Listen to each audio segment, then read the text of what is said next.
सुनिएगा मेरे भाई, ये वाला जुमला अगर आप समझे, पूरे इस्लाम का फ़लसफ़ा है। वो बंदा खुद पसंदी का, तकब्बुर का शिकार हो ही नहीं सकता।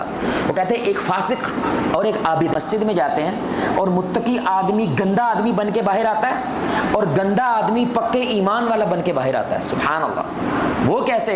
क्योंकि जो मुत्तकी आदमी अंदर गया था वो अपनी नेकी के गुरूर में अंदर गया है, वो अपनी खुद पसंदी के अंदर गया है कि मैं इसके साथ क्यों बैठूं, ये तो नमाजी नहीं है, नमाजी तो मैं हूं, जिसकी वजह से वो गुरूर का शिकार हो जाता है और नेकी बर्बाद हो जाती है और गंदा आदमी, फासिक आदमी बन के बाहर आया।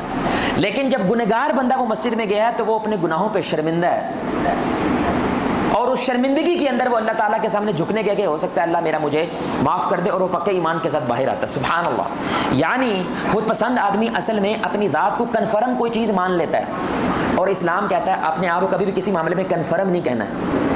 ये बड़ी सुनने की बात है। आप अपने आप को ना जन्नती कह सकते हो ना, बोले भाई